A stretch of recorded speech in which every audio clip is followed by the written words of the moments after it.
All right, and we're back. Week 6. I'm making sure to get into the machine properly. I'm excited. Definitely felt a little bit more tired on my legs this week. I still felt I was recovering a little bit, but I felt strong.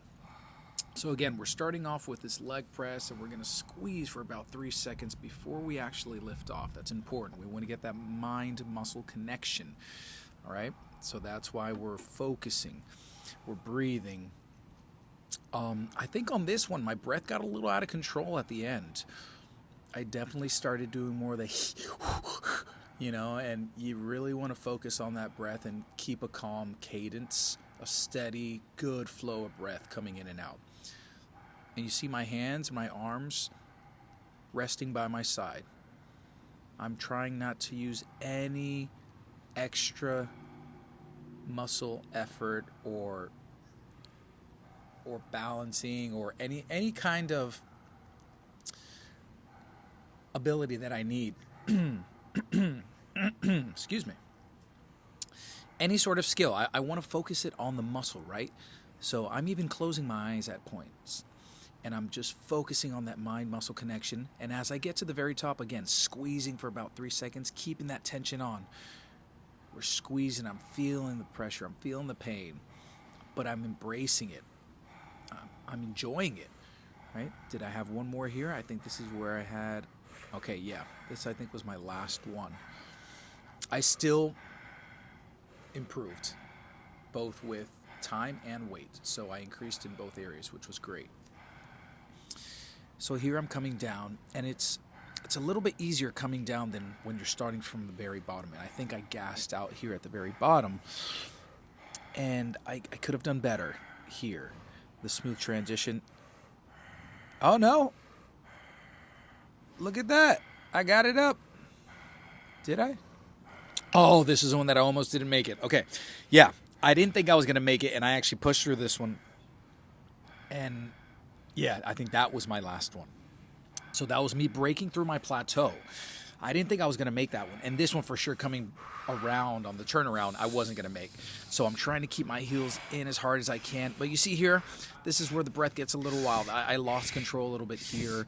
I started to get into my fight or flight, and that I'm going to be more cognizant of that in the future, and I'm going to make sure to keep that breath steady. That's one of the things we want to practice. Again, you want to use proper form to get out of the machines. Make sure you're okay when you stand up. If you're lightheaded or it takes a lot out of you, take a few seconds. Because as I'm getting up, I am a little lightheaded. So next time I'll take a few more seconds. Again, we have the incredible GaryAnger training, over 40 years experience. Gary's been in the game. He studied with Ken Hutchins, who is the father of Super Slow, and he knows the works and has studied with Dr. Doug McGuff. Yeah, Gary's just, look at him. He's 67 and he looks like he's 20-something. It's incredible. It really is. So again, here, we're coming down, keeping that tension on. And I had to adjust myself because my legs were actually out around the corner or on the sides, and you want to keep them in front. So when I did that and I actually moved my legs, I noticed all the stress and tension on my core. So I was actually not working my core by keeping my legs wide. So that was a really great insight that I had. So again, this is the lat pull down, and I'm using my lats, I'm using my biceps, and I'm focusing on my grip. And again, I'm just trying to get into that state of mind where I'm just muscle-mind connection. I'm not focused on anything else. I'm just focused on my goal. Keeping that steady state and steady pace. All right. And again, at the bottom, we're tucking the pelvis. We're bringing it in. And the abs, as Gary's talking about, tucking that pelvis down. Really getting that squeeze. And it's all about keeping that tension on the muscle. That's what we want to do, is keep that tension on the muscle. Smooth turnarounds. Smooth, slow turnarounds. Because that way we can fatigue the muscle quicker. That's what we want. We want to get in and out. We want to give it the most stimulus in the quickest way possible, and then give it the most recovery time, which is why I do this once a week. Okay, do I have another one? Yeah, I have another one. Excellent. Yeah, I'm definitely getting stronger. I'm looking at my body And I'm seeing the muscle definition come in. You can see my quadriceps, my calves, my biceps are getting a little bit bigger. They're getting a little more round. I'm also including the PE diet, which is the protein energy diet. It's by Dr. Ted Naiman, and it actually came recommended by Dr. Doug McGuff. So I saw Dr. Doug McGuff recommend it, and I instantly ordered it and started reading, and it's awesome. Basically, it accounts, to sum it up, you're eating more protein and you're titrating your fats and carbohydrates based off of your energy expenditure. So let's say I'm 5'10", and I need on average 160 pounds of protein, because that's my ideal weight. I want to be at 160. So that's 160 grams of protein. From there, I'm going to divide that by my everything else energy. So that's going to come from carbs and protein, or I'm sorry, carbs and fat. So if I eat 100 grams of carbs, that means I have 60 grams of fat that I could include, or vice versa. And you can mix it up however you want, but it needs to total up, both of them, to 160. And maintaining that ratio is going to keep you in a balance and a fed state for your muscles and just hunger and satiety. It really helps dampen that and allow you to feel more satiated, full for longer. And it doesn't really break down the same way carbs and fats do. It's really interesting. All right, so now we're going to a shoulder press. Now you see my hands? You see how I'm not gripping? I'm not using my grip strength at all. I'm not messing with my fingers. I'm trying to keep everything in line. So here I locked out at first. I can see that I went a little too far. And what happens, again, remember, we want to keep that time under tension. So by locking your arms out, you're actually taking the weight off of you. You're being helped, right? You're not doing any good to the muscle because you're giving it a break. That means you're just going to have to hit it again. You're going to have to hit it again. So we want to keep that tension on it. So I adjusted here accordingly, keeping the fingers in a neutral position, the hands, not gripping, keeping the breath. And remember, you want to have about a fist under your chin. That's about where you want your head to be. Sometimes I bobble and wobble my head all over the place because I'm trying to squirmish out of there, and it's that fight or flight that kicks in, or you see my feet going or my legs. As I progress week by week, I'm noticing that I'm getting more and more in control with my body, with the discomfort that is the exercise. It's not pain. It's just discomfort, and it's interesting to play with what you think your boundaries are and what they really are. And having someone right there next to you, such as Gary, to coach you through it and know how to get the most out of you is truly, that's why I'm doing this. That's why I'm putting in this time with someone who knows the work, because I wanted to see what the real results would have been, instead of me trying to do it in a gym with subpar equipment that actually would give me false plateaus and say, oh, I'm not making advancements because I'm not making any progress, but the jumps in weight are just so astronomically different, like the pound per square inch. And these machines, these Medix machines, are built for this. Their cams, their system, everything is specifically built to put that pressure on that muscle in the safest way possible without causing injury. And it's just the best. Now, you can still do this regimen and do it with body weight. I did it overseas. I did it when I was in Malaysia. However, I think machines is the way to go because it's safe. You can do it as you get older.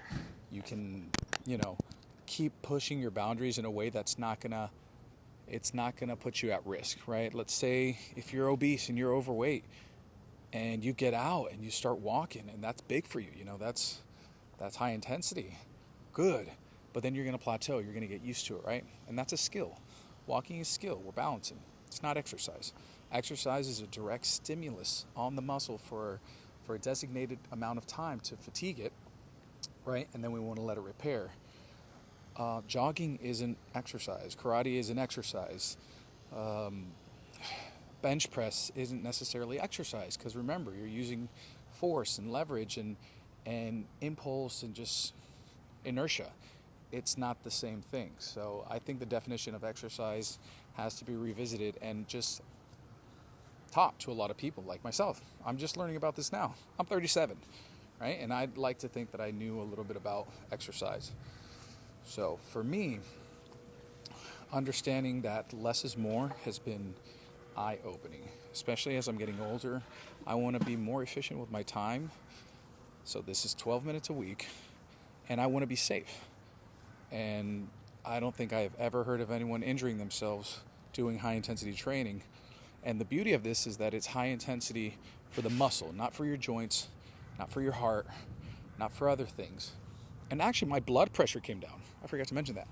So I had high blood pressure for a while, and I went to the doctor the other day, and it came down. And I know that high-intensity training does have effects on blood pressure, so that was awesome. All right, so right now, let's get back to the exercise. I'm doing my rows, and again, I'm trying to squeeze as much as I can. And as I get to the very back, I'm squeezing my scapula together, and I'm really holding it there for 2-3 seconds, trying to get the most fatigue out of that muscle. Just let's like squeezing a towel. You know, you want to squeeze it as much as you can, get that towel dry. Okay, this was my last set. My hands gave up.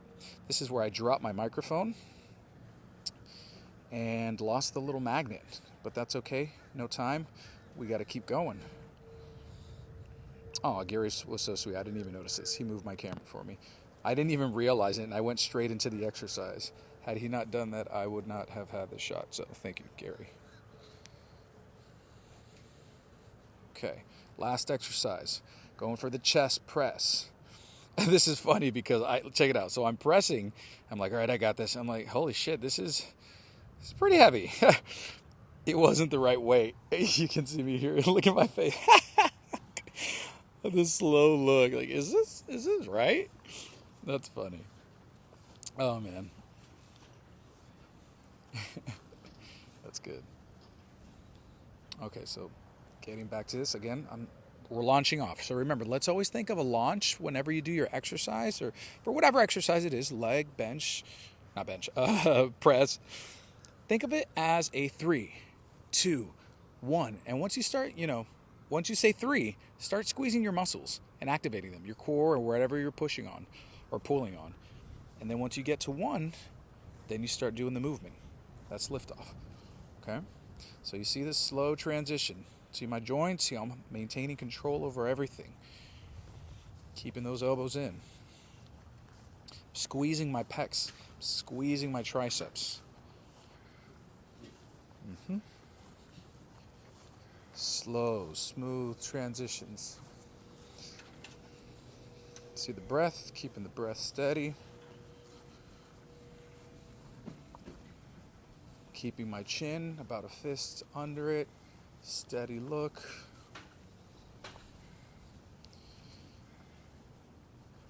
Here we go. Okay. My legs are still. That's improved. Okay. All right. Have another one here. I think this is my last one.